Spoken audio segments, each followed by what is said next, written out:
Você vai esperar as pessoas entrarem. Ah, é todo mundo no Zoom mesmo. E isso, vai ser tudo aqui.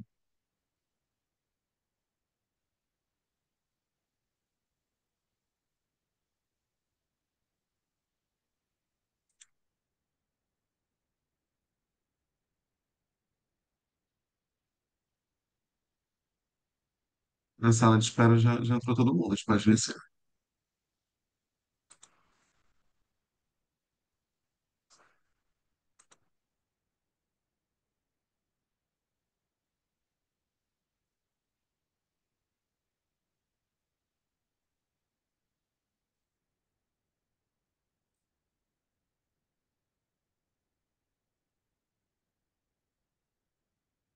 Já era que a gente pode iniciar. Posso? Olá a todos. É uma alegria muito grande estar com vocês aqui hoje. Eu vou falar um pouquinho de como nasceu esse evento. A gente, do nada, pensou, poxa, a gente fala muito de RH e muito com o Rio de Janeiro, até porque a gente é do Rio de Janeiro, mas o Brasil está aí enorme, cheio de gente boa. Por que não trazer gente do Brasil inteiro? Por que não falar? A gente hoje fala tanto em diversidade, em home office, em gente em trabalho à distância. Por que não conectar essas pessoas à distância e fazer um evento único? É um desafio muito grande para vocês, para a gente. Está sendo tão novo para vocês quanto para a gente, mas está sendo assim muito emocionante. Foi muito bacana semana passada a nossa jornada que a gente veio aí de norte a sul, falando com gente que a gente nunca tinha conhecido e viu insights quando a gente passa pelo norte, pelo nordeste, insights tão bacanas, gente falando coisas novas, tão diferentes. Então, está sendo muito legal. Eu tenho certeza que vocês todos também têm muita coisa para agregar, que vai ser muito interessante. Vocês têm uma oportunidade única aqui de conhecer gente também do país inteiro, de fazer essa troca, de ter esse trabalho, que é um trabalho que depois vai ser divulgado para o país inteiro, para fora. A gente tem um canal aí com 15 mil pessoas, a gente fala com gestores de RH, de empresas, de bancos. Então, gente, eu acho que vocês precisam aproveitar isso e a gente também quer aproveitar muito estar com vocês. Eu tenho certeza que vocês vão ter muita coisa para trazer. E hoje a gente está fazendo essa nossa palestra aí magna com um de nossos jurados. Eu já quero deixar avisado que ainda hoje vocês vão receber a ementa. Ela está prontinha. Eu sei que vocês devem estar doidos para saber como vai ser esse trabalho aí que vocês vão fazer. Então, vocês hoje vão receber a ementa. E a gente vai começar a marcar semana que vem, de segunda a quinta. Todos os grupos vão ter reunião. A gente resolveu fazer à noite, por uma questão de ter mais horário para todo mundo garantir. Mas também vai ser gravado. Quem não, se alguém não puder, vocês podem depois pedir esse link. Acho que o André consegue disponibilizar isso.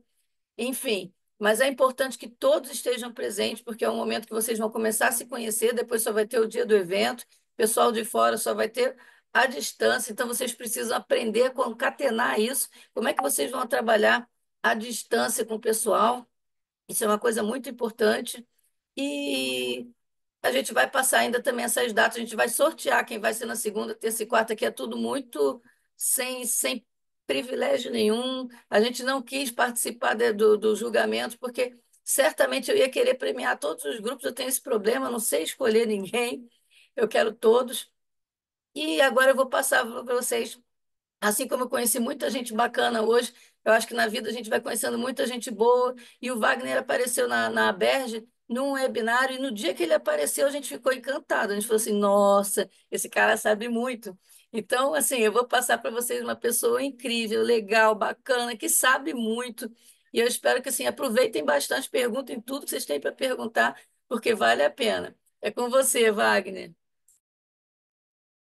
Obrigado, Angélica, generosa, está provando ser muito amiga com os elogios aí para apresentar a gente. Obrigado, Angélica, pelo carinho de sempre, pela acolhida. Foi um prazer conhecer o trabalho da Berge. Já tem uns 2 ou 3 anos, né? A primeira vez que eu participei do webinário, e aí depois participei de outro a convite de vocês, agora tem nesse projeto. André também, obrigado, André, pela acolhida, pelo carinho de sempre, pela gentileza em trabalhar na parceria, orientar a gente. E bom dia para todo mundo, né, gente? Que está aqui, deixa eu ver, nós somos aqui quase 20 pessoas. Quando o grupo é pequeno, dá para a gente poder falar um por um, né? Então, bom dia aqui para Ana Paula. Deixa eu ver quem mais está aqui. Ana Paula, Angélica, Beatriz, Clarissa, Dani Barcelos, Evelyn, Bárbara, Liliane, Luciana, Marcele, Marcos, para Maria do Carmo, Maria Sanz, Maíra, Ferraz, Milena, Rosângela e Sandra. Acho que são esses aí que estão aqui com a gente por enquanto. Bom dia a todos vocês, um prazer estar aqui conversando com vocês nesse projeto. E já parabenizo vocês por essa inscrição, por essa seleção. Eu acho que vocês têm uma oportunidade incrível, não só de aprender mais, mas também de executar algumas coisas interessantes, de entrar para esse mundo entre consultoria, pesquisa, né, esse mundo de projeto, de pensar em soluções, de avaliar, né, uma realidade, avaliar um cenário. Então, acho muito bacana. Parabenizo a Angélica e o André por essa iniciativa, pela Berge também, por essa estrutura de ensino para vocês, e a vocês que estão aqui como participantes por encarar esse desafio. Acho que, acima de tudo, além da premiação, acho que o grande motivador, né, o grande fator de engajamento para vocês é esse aprendizado que vocês vão ter, a experiência prática de pensar soluções para a área de RH. Bom, para não tomar muito tempo de vocês, uma provocação inicial aqui nessa abertura.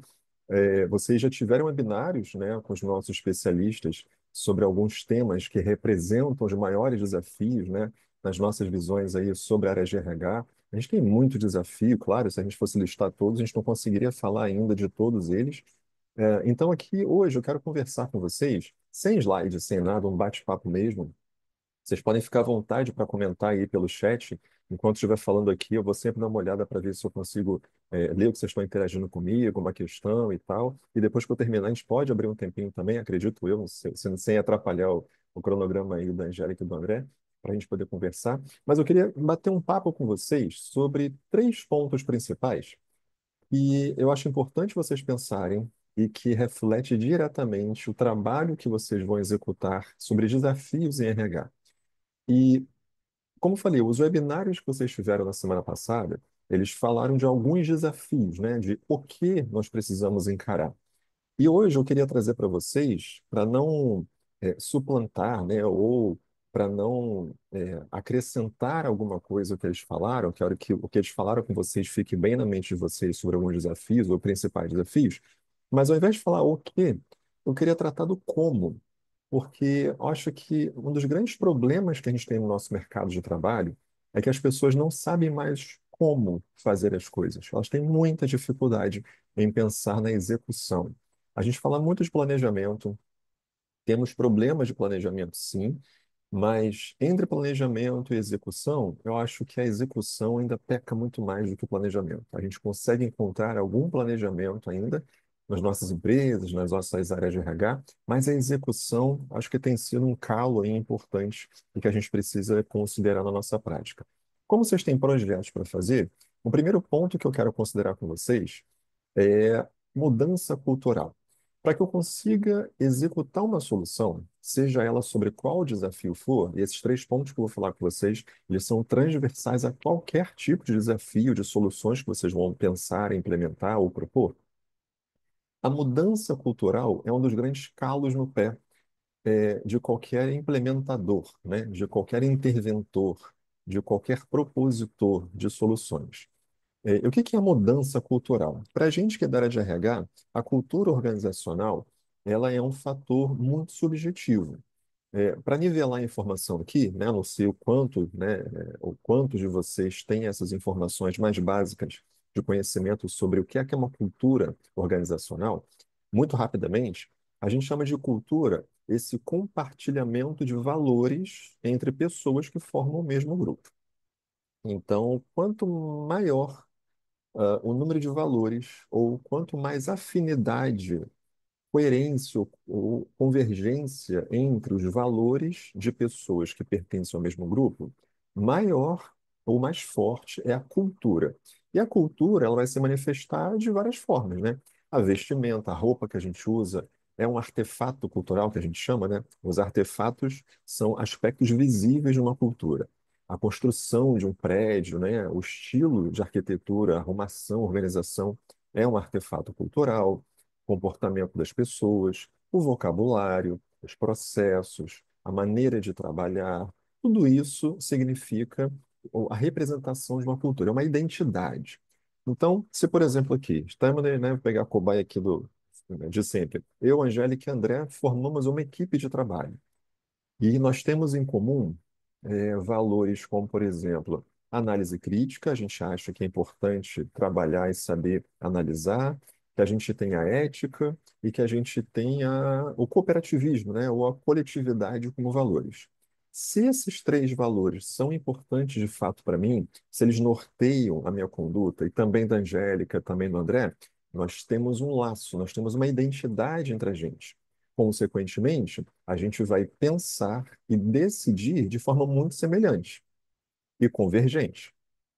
Agora, digamos que eu tenha lá o valor análise crítica, que eu tenho o valor de ética, mas para mim a coletividade já não é tão importante. Eu acho que o individualismo, para mim, vale mais do que a coletividade.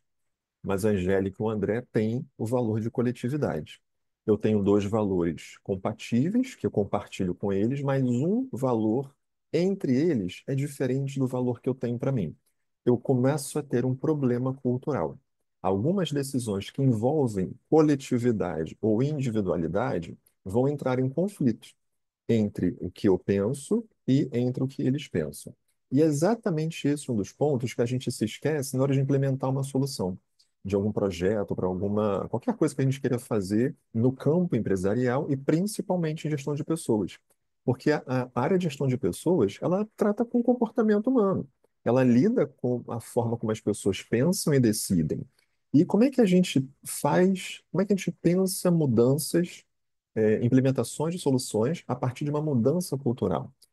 Há basicamente duas formas de eu modificar uma cultura, ou seja, de eu mudar os valores ou mudar a forma de um grupo pensar para que as práticas desse grupo possam ser diferentes daquilo que eles faziam até então.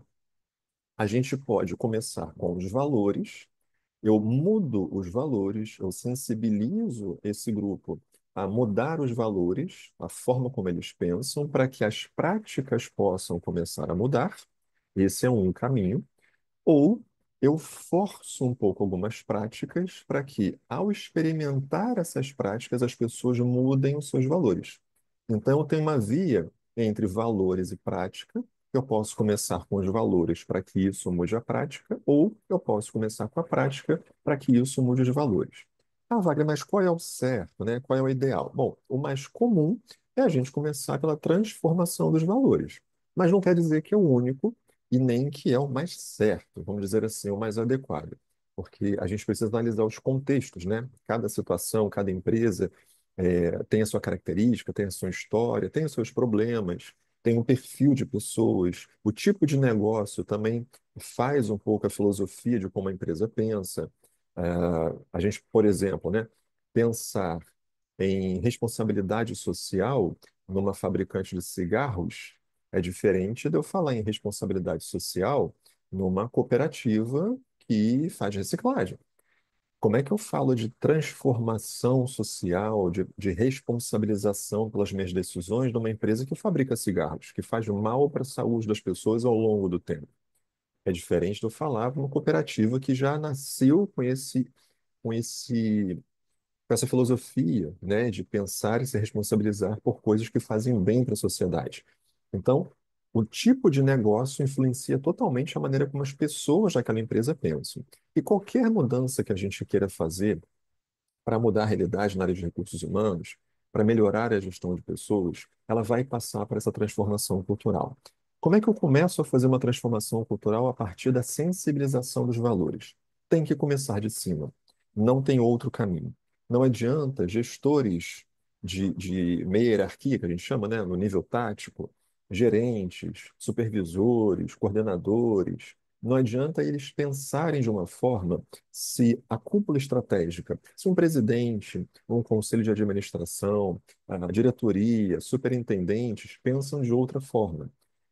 A mudança, a conscientização de valores vem a partir de cima. Ah, Wagner, mas como é que eu faço um presidente de uma empresa, diretoria de uma empresa, pensar diferente e transformar os valores dessa empresa? Bem-vindo ao mundo de gestão de pessoas, né? A gente, para transformar comportamentos, tem que saber lidar com estratégias para transformar a mente das pessoas em prol daquilo que a gente acredita que seja o objetivo melhor do que a gente tinha antes. Então, quando eu implemento uma solução, eu preciso mostrar a quem manda de verdade, a quem bota o dinheiro na empresa, que é necessário adotar um outro caminho para que a gente alcance resultados melhores. Eu só posso fazer isso quando eu toco principalmente em duas questões econômica. A gente tem um sistema capitalista. Não adianta, a gente pode discutir qualquer coisa sobre capitalismo. Você pode ser a favor, você pode ser contra, mas o capitalismo ele tem uma característica, é o foco econômico. Então, nenhuma solução vem pela conscientização de quem está na cúpula estratégica se eu não falar em dinheiro. O quanto isso me custa e o quanto isso tem potencial de me trazer lucro, uma receita boa ao longo do tempo. A adoção do argumento tem que passar por aí. Esse é o primeiro ponto. E o segundo ponto, reputação. Como as pessoas vão ver a nossa empresa, como as pessoas vão ver o nosso negócio, como as pessoas vão ver a nossa área daqui para frente, a partir dessa mudança que a gente quer propor. Então, quando eu toco com a cúpula estratégica nesses dois pontos, dinheiro, reputação, imagem, eu começo a dar base, a dar um chão mais firme para que eles comecem a me ouvir e se interessar pela solução que eu estou implementando. Depois é que eu vou dizer, de fato, como fazer a solução, como a gente pretende mudar, o que seria o antes e como a gente espera que seja o depois. Então, se a gente consegue transformar os valores de quem está em cima e convencer de que isso vai ser bom para a empresa, e eu estou falando de desempenho, né? Quando eu falo de dinheiro e falo reputação, isso é desempenho. Quando eu convenço que o desempenho da empresa vai melhorar, ou minimamente não vai piorar, ele pode se manter, mas de uma outra forma, eu começo a transformar os valores na cabeça dessas pessoas. Transformando os valores na cabeça da cúpula estratégica, eu começo a transformar então todos os processos. Eu começo a ter políticas, seja de finanças, seja jurídica, seja de RH, seja comercial. Eu começo a ter políticas, diretrizes mais bem elaboradas e convergentes para esses novos valores. Eu começo a incutir na cabeça das pessoas. Aí eu faço programas de conscientização, com palestras, workshops, treinamentos, adoção de novos recursos. Aí eu posso começar a materializar ou instrumentalizar essa mudança, né? Começa de fato a botar a mudança para acontecer. E aí as pessoas vão entendendo o porquê que elas precisam é, transformar os valores que antes eram uns, agora precisam ser outros, porque o cenário mudou, porque o contexto mudou, porque temos um problema para ser resolvido. Então, sobretudo na área de gestão de pessoas, na área de RH, as pessoas precisam entender o porquê que a mudança é necessária para que elas possam aderir a essa mudança, para que elas possam se engajar nessa mudança e não resistir à mudança. Esse é um ponto, né? Então, assim, mudança cultural eu começo fazendo por transformação de valores nesse caminho. Mas é o único caminho? Não. Eu tenho outros, que é a prática. Transformando a prática, forçando a mudança à prática para que se entenda a necessidade disso e os valores se transformem a partir disso. Em geral, a gente muda essas práticas a partir de quê? Muitas vezes a gente que é funcionário, a gente não tem é, forças, né, para implementar mudanças, assim, para forçar. Eu, se eu for um gerente de RH de uma empresa, ou se eu sou analista de RH de uma empresa, eu não tenho força para chegar para a empresa, olha, a partir de amanhã nós vamos adotar a prática tal porque é melhor para a nossa empresa. Ninguém vai acreditar e você pode até ser demitido porque você está indo contra os princípios da empresa. Agora, como é que eu consigo adotar novos padrões de comportamento forçando uma nova prática? Por legislações. Eu começo a pesquisar normas como ISO, por exemplo, né, que são regulações, que são princípios norteadores. Vocês tiveram aí o webinário sobre NR1, né, que agora vai começar a exigir um novo comportamento das empresas em termos de saúde mental.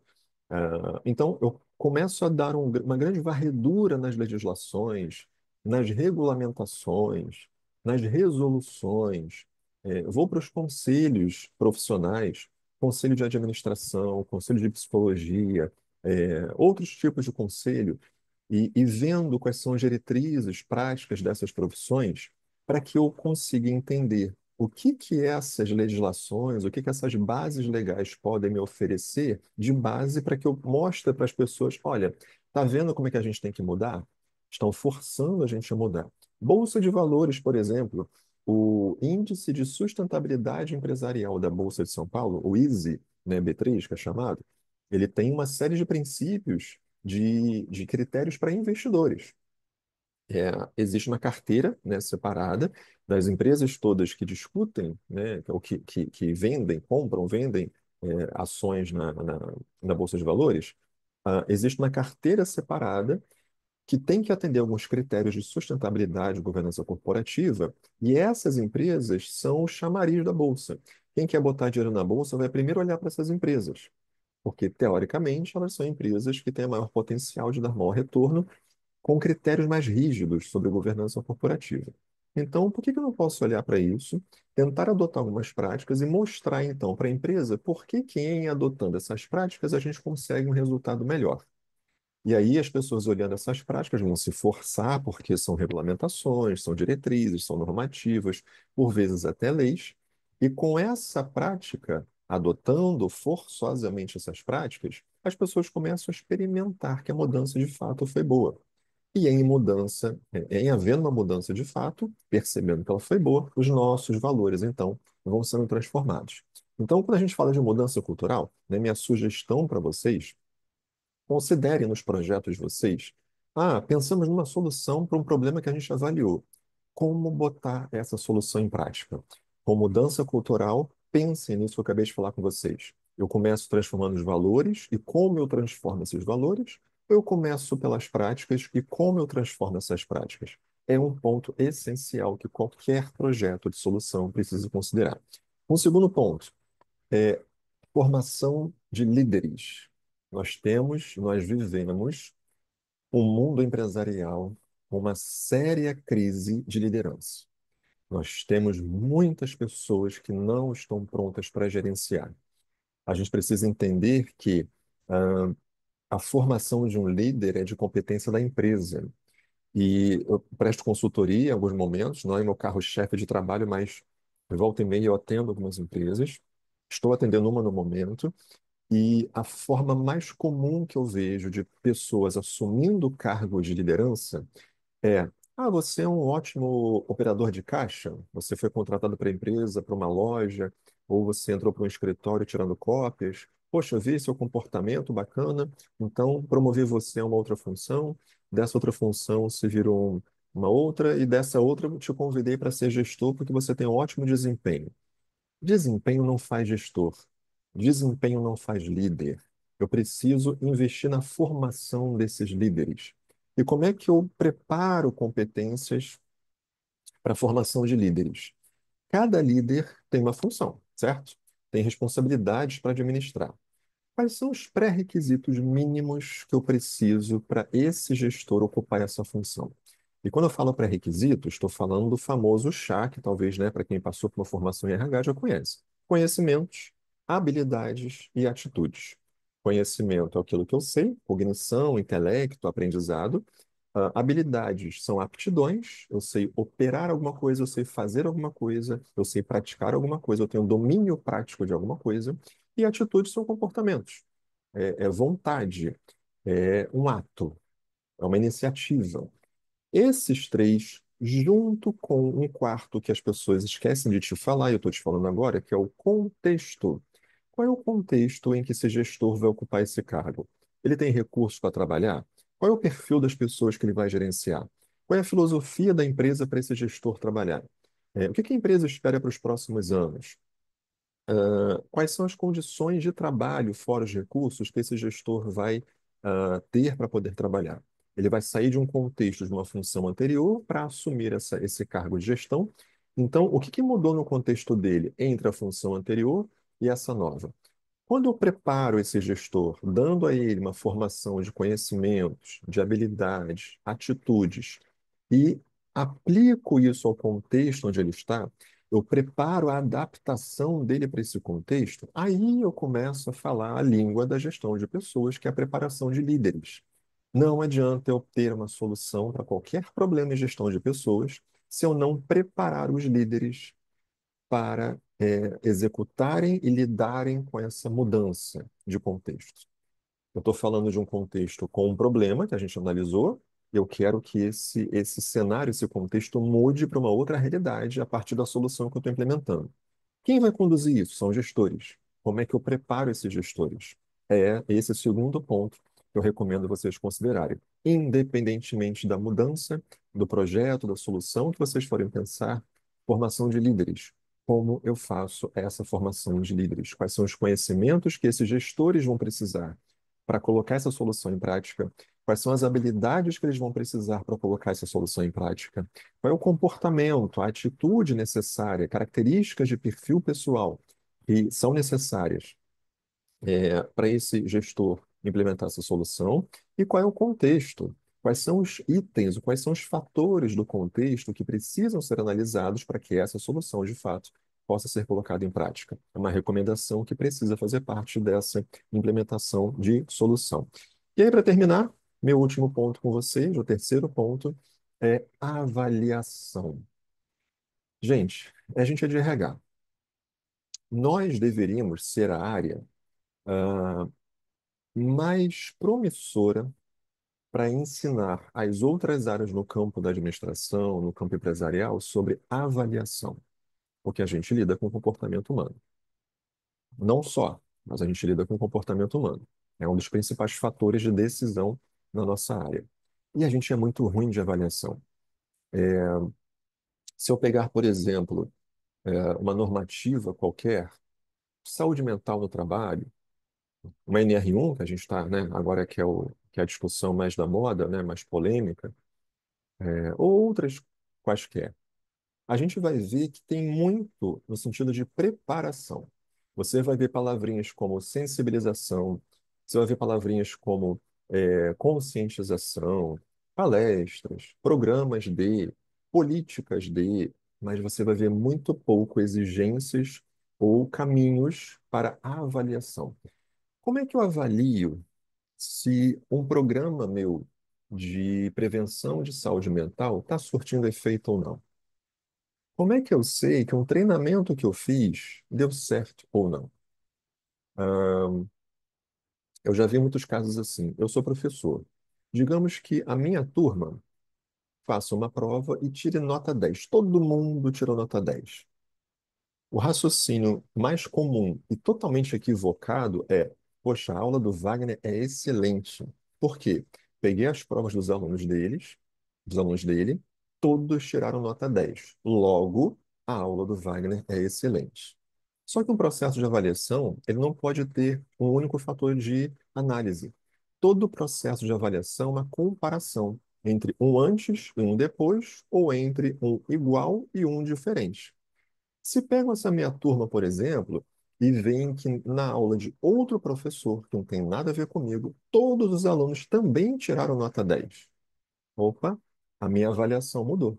Então, os alunos tiraram nota 10 não é porque eu sou um excelente professor, é porque o método de estudo deles é muito bom e adequado. Porque não importa a aula que eles tenham, inicialmente, fiz uma avaliação com duas aulas, eu generalizo, né, eu potencializo, então pode ser que nas outras também seja assim, mas com duas aulas diferentes, todo mundo tirou nota 10. Então, a questão não é só, pelo menos, o professor, muito menos unicamente ou exclusivamente o professor. No campo empresarial é a mesma coisa, gente. No campo empresarial, eu não posso falar, olha, uma, fiz uma palestra, fiz um workshop sobre a aplicação de inteligência artificial na área de RH. Logo, todo mundo agora sabe utilizar a inteligência artificial aplicada ao RH. Eu não posso fazer isso. Não é porque eu fiz algo que a realidade mudou. Então, a gente não sabe muito bem avaliar. E quais são os critérios de avaliação que eu proponho para vocês pensarem na implementação de qualquer solução? São quatro critérios. Primeiro, critério político. Quais são as diretrizes que são dadas na empresa? Regras, entre aspas, porque diretriz e regra é coisa diferente, tá? Regra é uma coisa mais impositiva. Você faz porque tem que fazer e se não fizer, sofre punição. Diretriz é uma coisa um pouco mais abrangente. É um direcionamento que eu estou te dando. Não necessariamente, se você fugir da diretriz, você é punido porque pode ter algum tipo de variável ali, né, externa, até inclusive, que fez você não cumprir aquela diretriz. Mas, enfim, Então, políticas são diretrizes, são norteamentos, são norteadores, né? Então, quais são os norteadores que a empresa, quais são as políticas que precisam ser adotadas para orientar as pessoas a respeito da solução que eu estou propondo? Eu quero uma mudança de cenário. Estou analisando um problema, quero uma mudança. Como é que eu vou, entender que todo mundo sabe o que tem que ser feito? Então, preciso pensar, então, nessas diretrizes políticas. Segundo critério, gestão. E aí, volto para o item inteiro que eu falei, né? Formação de líderes. Os gestores estão preparados para supervisionar e para conduzir essa mudança, essas diretrizes, eles têm ciência dessas diretrizes? Se eu for perguntar para vários gestores se eles conhecem as diretrizes das empresas deles, não só de RH, mas como um todo, garanto para vocês que 100% deles vão dizer que não conhecem essas diretrizes. Então, como é que eu quero que um gestor faça uma boa gestão se eu não faço entender qual o caminho que ele tem que seguir e dou condições para ele supervisionar? Supervisionar é acompanhar e intervir sempre que necessário. Então, primeiro critério, político. Segundo critério, gestão. Terceiro critério, cumprimento legal. E aí também volta um pouco no que eu falei antes. Quais são as normativas que eu tenho que atender? Eu atendo, é, a minha empresa atende à regulamentação, né, de colocar ali de 5 a 15% do quadro de funcionários para pessoas deficientes ou para menor aprendiz. Nossa, minha empresa é maravilhosa, né? É um exemplo, a referência no mercado porque a gente cumpre o regulamento de contratação de PCDs e de jovens aprendizes. Isso não quer dizer nada. E a avaliação disso? Porque, de repente, uma pessoa com deficiência entra na sua empresa para servir café e ela vai ficar 30 anos servindo café, porque a gente não tem uma política de promoção, de valorização, de equidade entre esta pessoa e as outras. Quantos de vocês já viram um gestor PCD? Quantos de vocês já viram um diretor de alguma empresa PCD? E por que que isso não acontece se nós temos relativamente um bom número de PCDs nas empresas hoje em dia? Então, a gente tem programa de avaliação. O cumprimento legal não é simplesmente saber se eu estou atendendo a lei ou não, mas o que que eu faço com o cumprimento da lei? O que que isso muda na minha realidade a partir do cumprimento da lei ou de normativas, de regulações, etc. Então, critérios políticos, critérios de gestão, critérios de cumprimento legal e, último, desempenho. Prática. Eu tenho que aprender a avaliar minha prática. Como é que eu sei que as pessoas do meu trabalho estão fazendo o que deveriam fazer? Como é que eu sei que a decisão que uma pessoa tomou é equivocada em relação à decisão que ela poderia ter tomado? Então, se eu não tiver meios de pensar nisso, eu não sei avaliar a prática. A prática ela vai acontecer e eu não vou capturar, não vou registrar esse dado. Então, estou pensando num projeto de solução, quero melhorar a avaliação desse projeto. Quero que as empresas pensem em como avaliar melhor. Como é que eu ensino as empresas a avaliarem melhor? Definindo políticas, preparando gestores e dando condições para eles gerenciarem e supervisionarem, olhando o cumprimento legal e criando indicadores para avaliar a prática, para medir se a prática está conforme o gabarito que a gente queria que estivesse ou não. Quando eu atendo esses quatro critérios, eu consigo rodar uma engrenagem que está orientando, supervisionando e conferindo a prática, orientando, supervisionando e conferindo a prática. Aí a gente sai muito do discurso e vai para a mudança real. A gente sai do mundo da política, da conscientização, da promoção, das palestras, dos encontros, dos treinamentos, né, da autoajuda, dos falsos coaches, e aí eu vou para a prática. Eu começo a mudar a realidade, eu começo a mudar o comportamento, eu mudo a condição de trabalho, eu mudo a qualidade de vida, eu mudo os recursos, eu mudo o desempenho econômico, eu mudo a realidade. Então, se vocês querem pensar nessas soluções, não pensem só no que, pensem no como as empresas têm que fazer. Pensem, vão um pouco além, passam a fazer valer uma grande formação de aprendizado para as empresas. Vocês têm a chance de pensar em questões práticas, vocês têm a chance de pensar em ideias que talvez ninguém nunca pensou até agora, mas não pode parar aí. É muito fácil alguém falar, gente, temos que ir para Saturno. A humanidade precisa começar, né, a explorar Saturno. Nossa, é uma excelente ideia, mas como é que eu boto isso em prática? Ninguém sabe. E aí a gente não sai do campo das ideias. E é por isso que a gente fala que o Brasil é o país das legislações, mas na prática não mudam nada, porque a gente não sabe aplicar as leis nem fiscalizar as nossas leis. A gente não consegue mudar a nossa realidade de forma compatível à legislação que a gente tem em todas as áreas possíveis.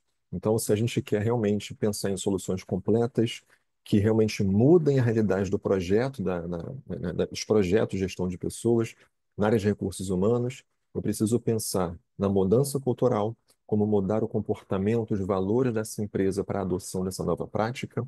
Eu preciso pensar na formação de líderes, eu preciso pensar em avaliação prática, em como fazer e como avaliar essas mudanças, pensando em políticas, em desempenho, em práticas, né, na realidade, na formação desses gestores e no cumprimento legal.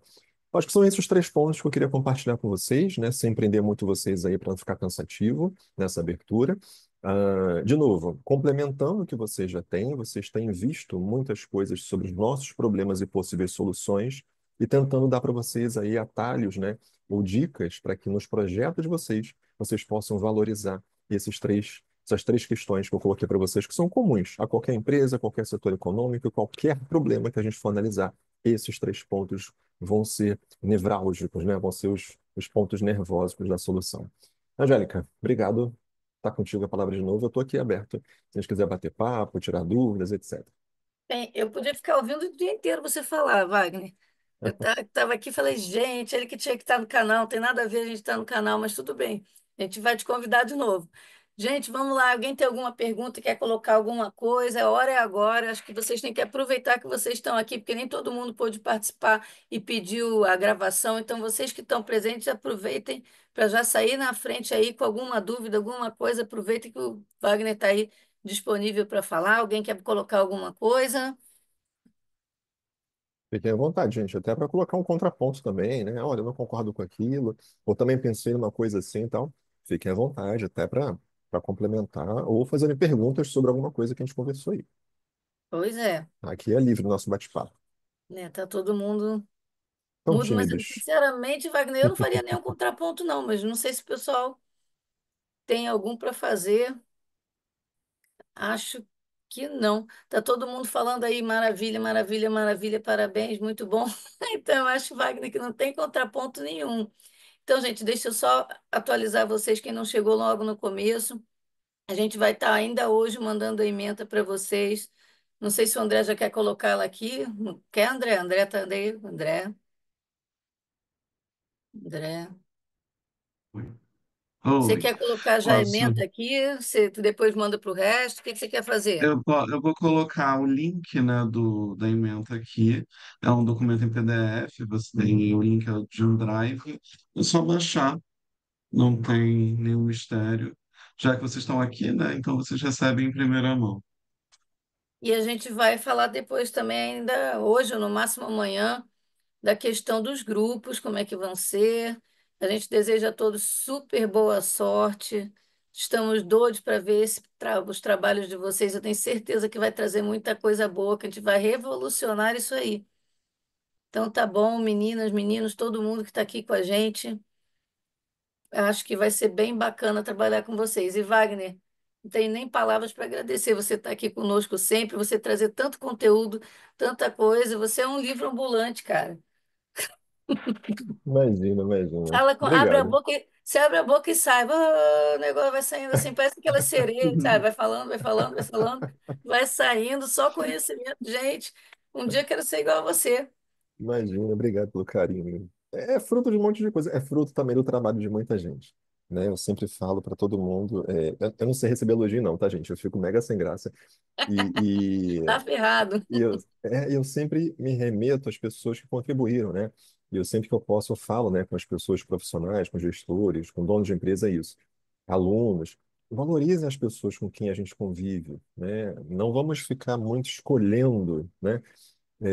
Muitas vezes o nosso aprendizado ele é fruto de uma pessoa que nos ajudou num canal de transmissão, né, numa live.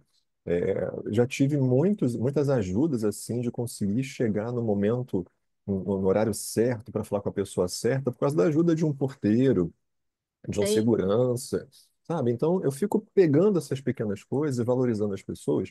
E isso primeiro ajuda a gente a nivelar assim por baixo, né? A gente não se deslumbrar com muitas coisas, que a gente vai avançando na vida com títulos, conhecimento.